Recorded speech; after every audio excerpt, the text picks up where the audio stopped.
Olá, estamos aqui de novo na nossa sequência de livros sacros e profanos. Dando continuidade a essa trade, nós trazemos hoje o livro de Michel Onfray, Tratado de Ateologia. E a pergunta que se impõe é: o que você entende por ateísmo? O que você já leu, o que você já ouviu, o que você já compreendeu sobre o assunto? Você tem preconceito ou você tem uma mente livre e aberta? Trago como lema sapere aude, saber ouvir de Kant. Isto posto, vamos ao nosso trabalho de hoje.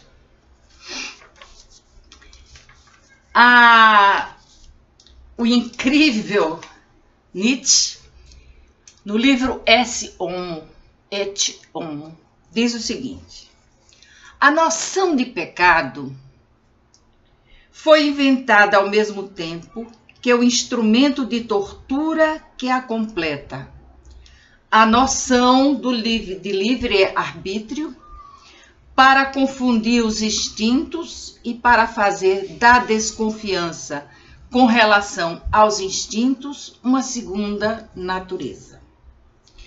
O que é que ele quer dizer com isso? Ele quer dizer que nós estamos tão acostumados a acreditar no que nos dizem, que isso já é como uma segunda natureza em nós. Então, nós cremos que é pecado até ler sobre esse assunto. E nós ficamos de tal maneira atormentados pela sensação de pecado, porque ela vem acompanhada de outro medo que nos absorve a vida inteira, que é o medo do inferno.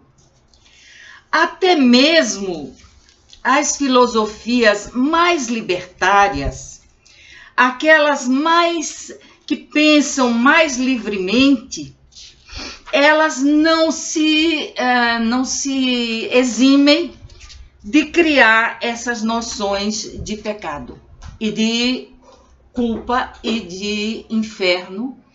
E às vezes a filosofia até faz a filosofia religiosa que eu estou falando, faz até uma espécie de, vamos dizer, de truque para que o resgate da falta se dê em outra encarnação.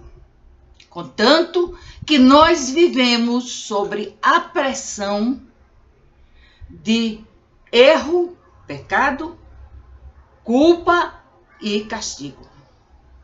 É isso a religião impôs em nossas vidas, não resta a menor dúvida. E o silêncio de Deus permite que a tagarelice de seus ministros, diz Michel Onfray, depois eu dou dados sobre esse escritor, usem e abusem do epíteto. Quem não crê no Deus deles, portanto, neles, torna-se imediatamente ateu.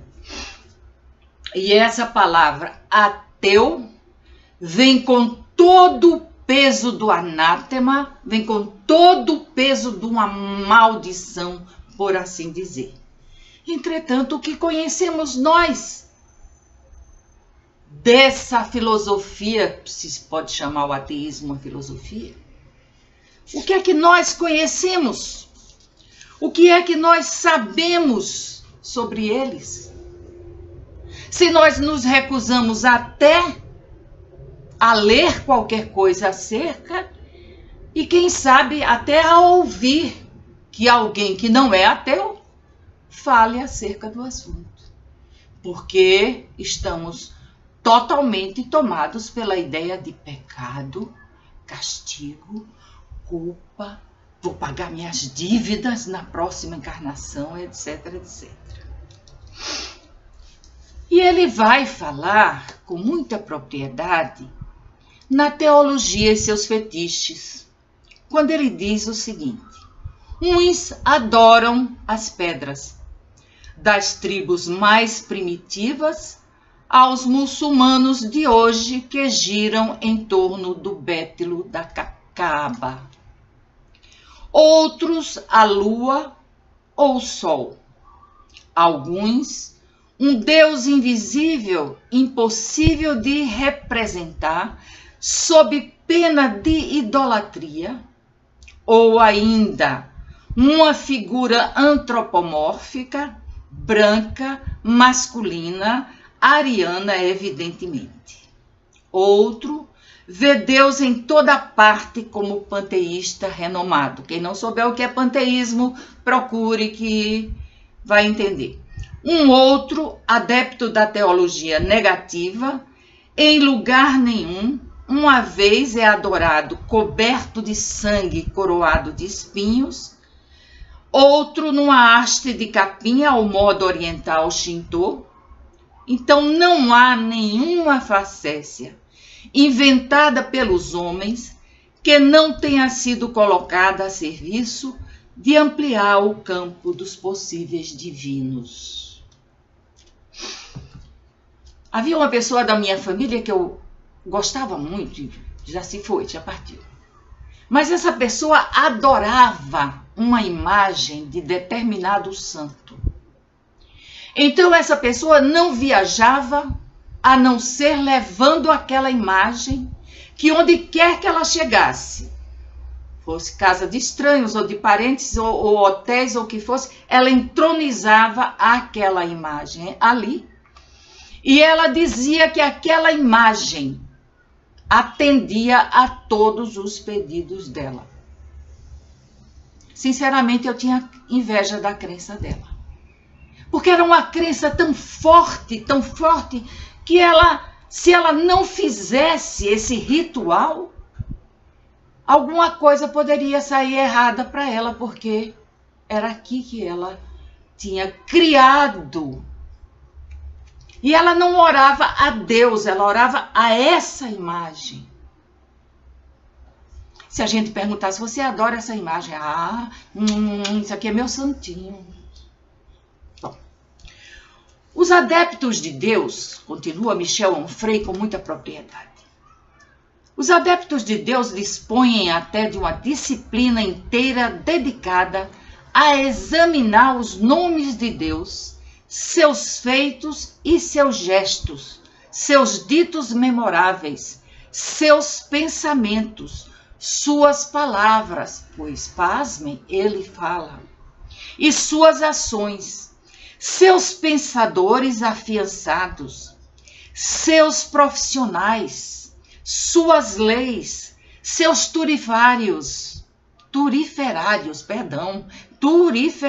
que nome antigo, turiferários, seus defensores, seus sicários, seus dialetas, seus retores, seus filósofos, pois é, seus capatazes, seus servidores, seus representantes na terra, suas instituições induzidas, suas ideias, seus ditames e outras basófias, a teologia, a disciplina do discurso de Deus.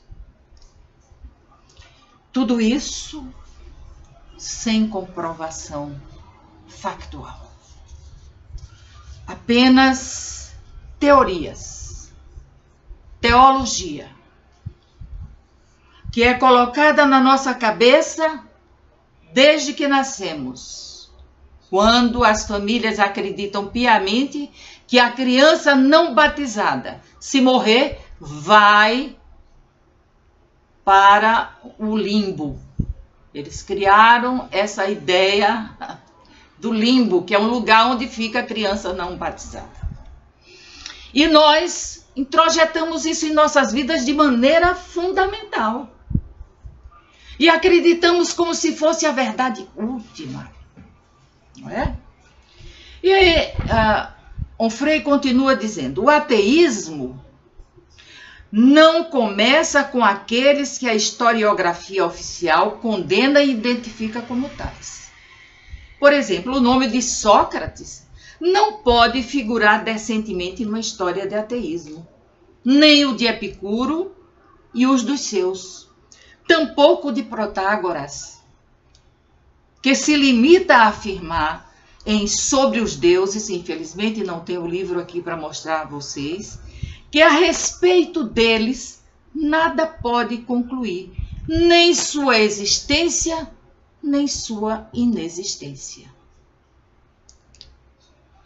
O que pelo menos define um agnosticismo que é diferente do ateísmo, porque o agnosticismo é aquela pessoa que não sabe se crê ou não crê em Deus. É o famoso em cima do muro. Sem nenhuma mancha ou desdouro para quem tem esse pensamento. É um modo de pensar apenas. O que pelo menos define um agnosticismo, uma indeterminação e até um ceticismo, se quisermos, mas certamente não um ateísmo, que supõe uma franca afirmação da inexistência de deuses. Não é apenas o Deus do monoteísmo, mas de todo e qualquer Deus e de toda e qualquer conjectura sobre deuses. Muito bem. São muitos capítulos, é muita coisa, mas eu selecionei cerca de 10 pequenos textos para termos tempo de conversar com folga e vocês não ficarem entediados, que a nossa maior tendência é o tédio imediato. Se a coisa não for movimentada, não for cheia de pequenos chamativos, a gente se entedia logo. Mas, paciência, vamos lá.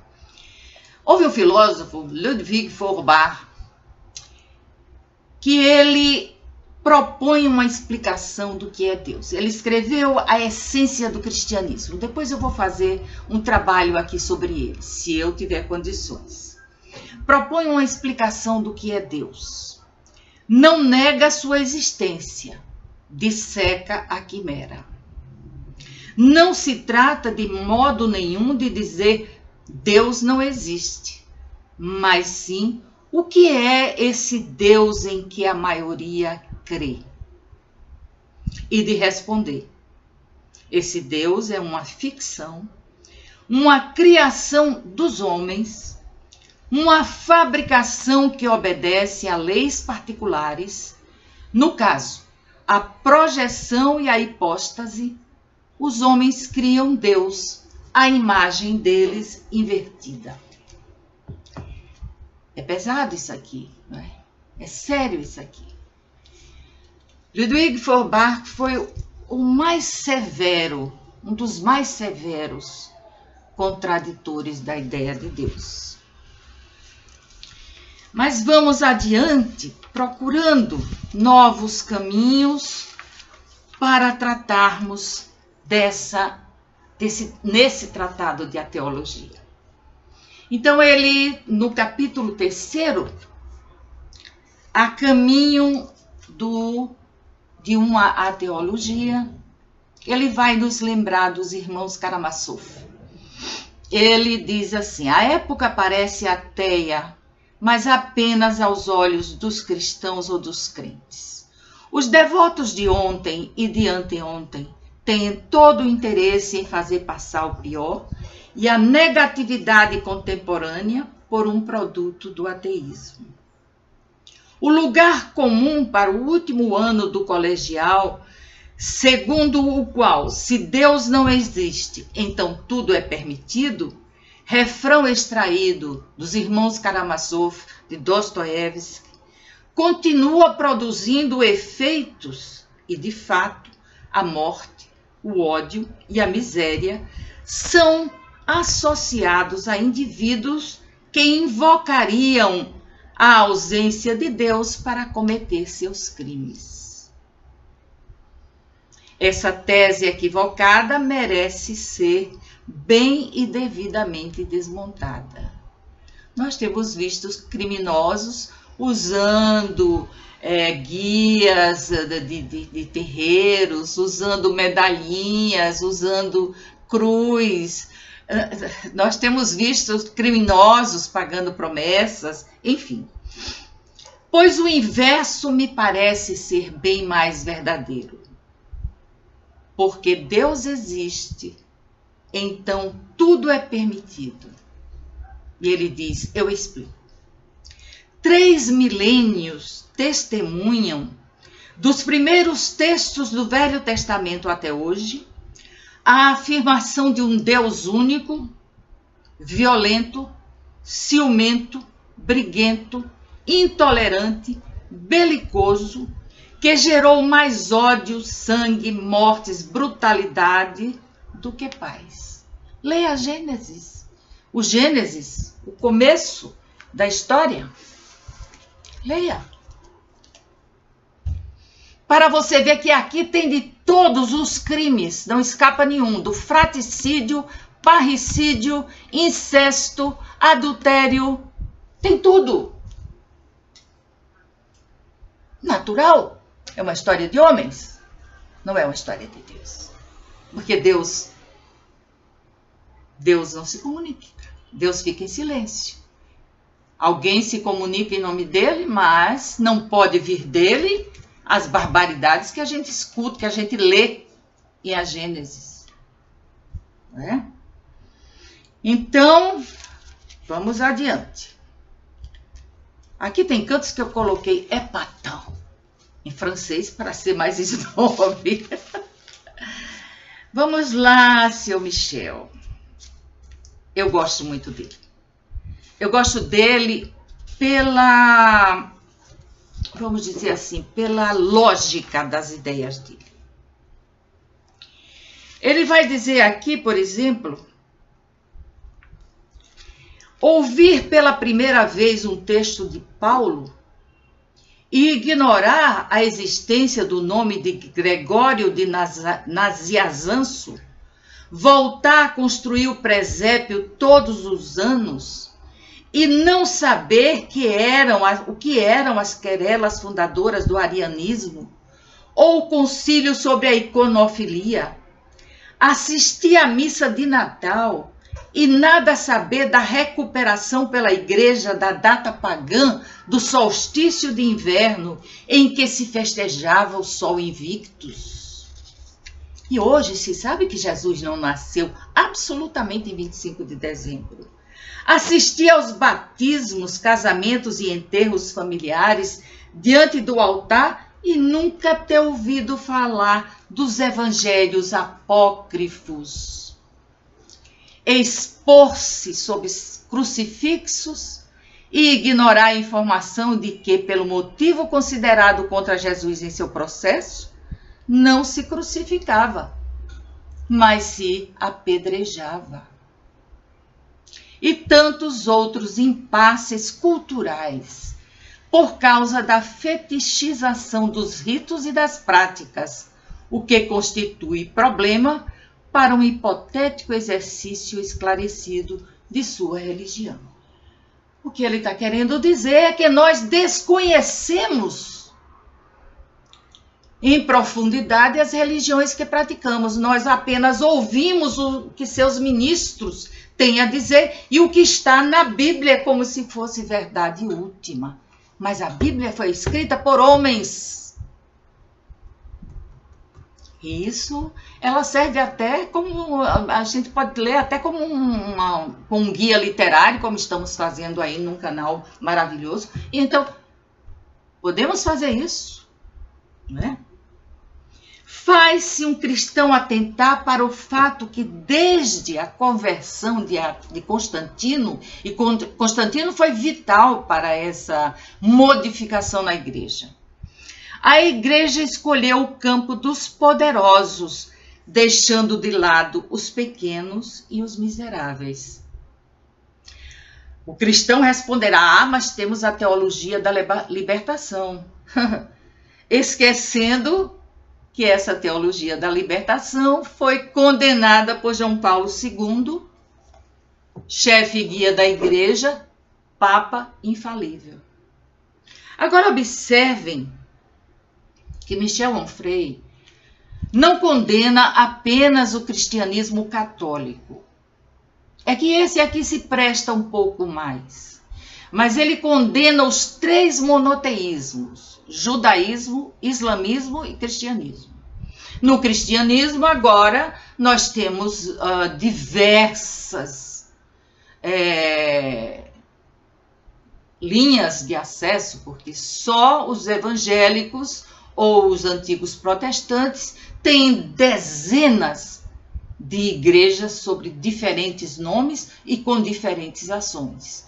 E a Igreja Católica, por sua vez, também, não é? O judaísmo tem a ortodoxia e tem os que não são ortodoxos. A ortodoxia judaica é terrível. Então, afirma-se a evidência de que o cristianismo paulino, porque sem sombra de dúvidas, quem formou o cristianismo foi Paulo, o apóstolo.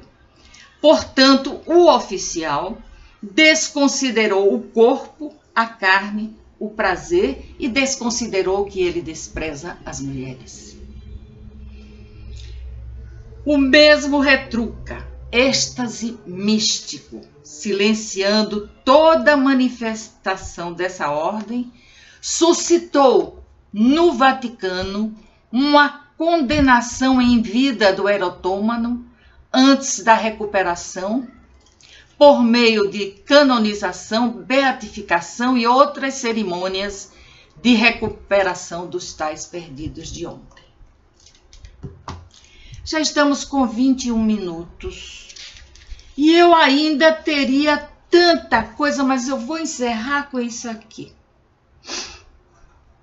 Ele diz que a escrita imanente do mundo distingue o ateu cristão do cristão crente, mas não os valores que permanecem comuns.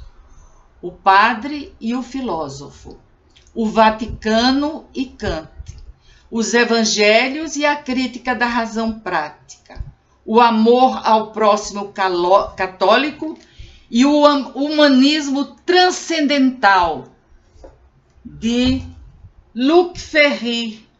Cadê ele? Sim, está aqui. De Luc Ferry em O Homem-Deus. Maravilhoso. E a ética cristã e as grandes virtudes de André Comte-Sponville, que já trouxemos, tem vídeo aqui no canal. Movem-se num terreno comum, um terreno que nos é muito familiar. A caridade, a temperança, a compaixão, a misericórdia, a humildade, mas também o amor ao próximo e o perdão das ofensas. A outra face estendida quando se é golpeado uma vez. O desinteresse pelos bens deste mundo. A ascese ética que recusa o poder, as honras, as riquezas, como tantos outros falsos valores que desviam da sabedoria verdadeira.